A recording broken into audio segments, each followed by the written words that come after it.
أعوذ بالله من الشيطان الرجيم. بسم الله الرحمن الرحيم. الرحمن علم القرآن خلق الإنسان علمه البيان. الشمس والقمر بحسبان والنجم والشجر يسجدان. والسماء رفعها ووضع الميزان ألا تطغوا في الميزان وأقيموا الوزن بالقسط ولا تخسروا الميزان. والأرض وضعها للأنام فيها فاكهة والنخل ذات الأكمام والحب ذو العصف والريحان. فبأي آلاء ربكما تكذبان؟ خلق الإنسان من صلصال كالفخار وخلق الجان من مارج من نار. فبأي آلاء ربكما تكذبان؟ رب المشرقين ورب المغربين. فبأي آلاء ربكما تكذبان؟ مرج البحرين يلتقيان بينهما برزخ لا يبغيان. فبأي آلاء ربكما تكذبان؟ يخرج منهما اللؤلؤ والمرجان. فبأي آلاء ربكما تكذبان؟ وله الجوار المنشآت في البحر كالأعلام. فبأي آلاء ربكما تكذبان؟ كل من عليها فان ويبقى وجه ربك ذو الجلال والإكرام.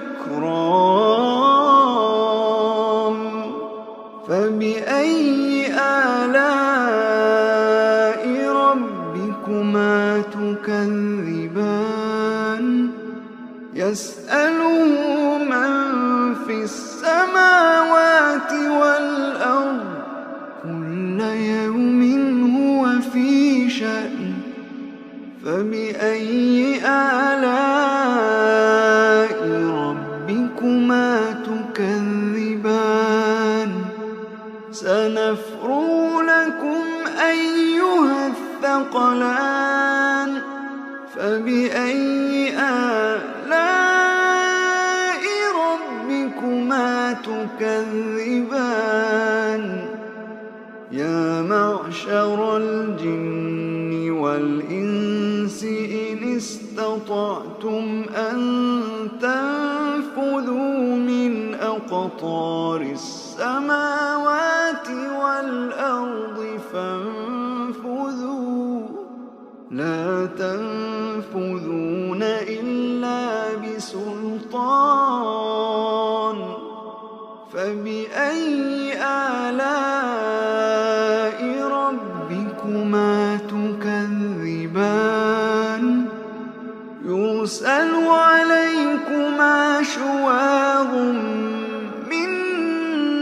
نار ونحاس فلا تنتصران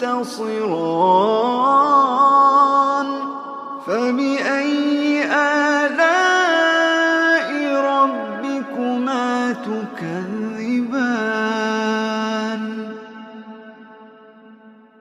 فإذا انشقت السماء فكانت وردة كالدهان فبأي آلاء ربكما تكذبان فيومئذ لا يسأل عن ذنبه إنس ولا جان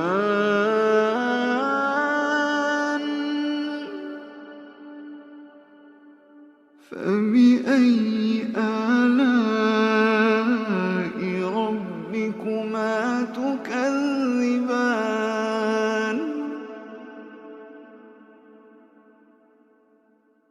يعرف المجرمون بسيماهم فيؤخذ بالنواصي والأقدام فبأي آلاء ربكما تكذبان هذه جهنم التي يكذب بها المجرمون يطوفون بينها وبين حميم آن فبأي آلاء ربكما تكذبان ولمن خاف مقام ربه جنتان فبأي آلاء ربكما تكذبان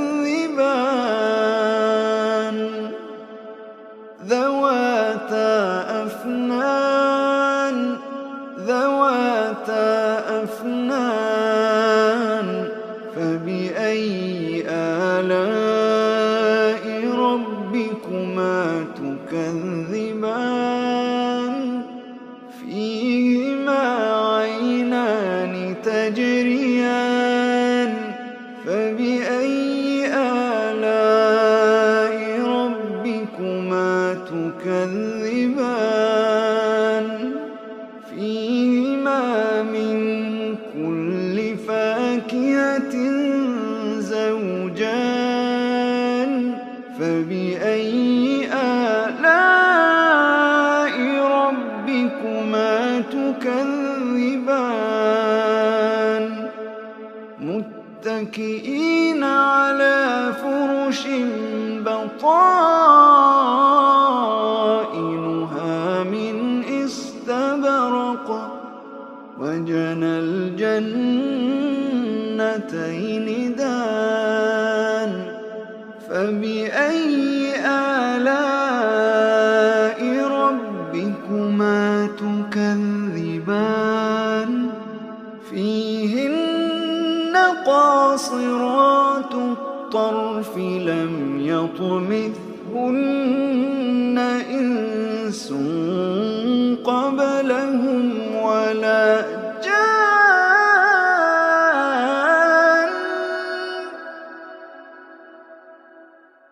فبأي آلاء ربكما تكذبان كأنهن الياقوت والمرجان فبأي آلاء ربكما تكذبان هل جزاء الإحسان إلا الإحسان فبأي آلاء ربكما تكذبان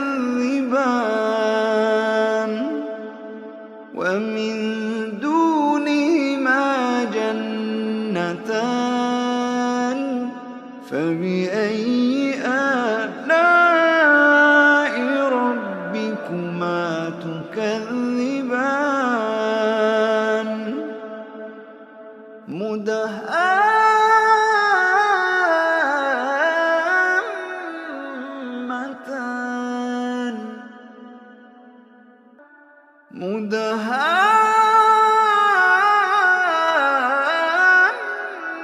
مدهامتان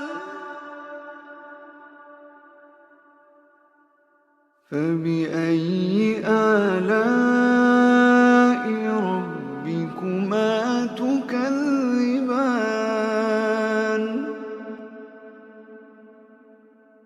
فيهما عينان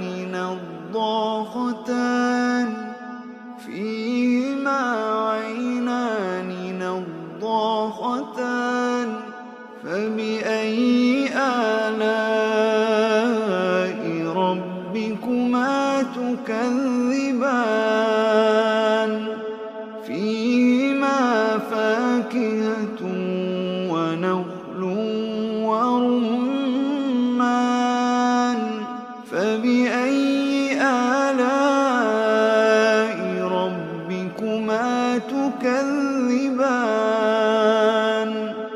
فيهن خيرات حسان فبأي آلاء ربكما تكذبان حور مقصورات في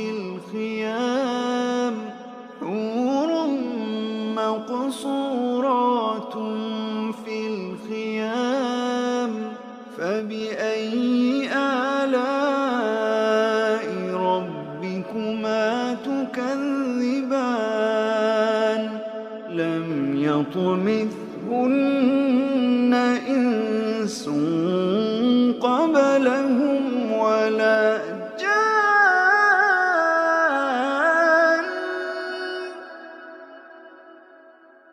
فبأي آلاء ربكما تكذبان متكئين على رفرف خضر وعبقري حسان فبأي آلاء ربكما تكذبان تبارك اسم ربك ذي الجلال والإكرام।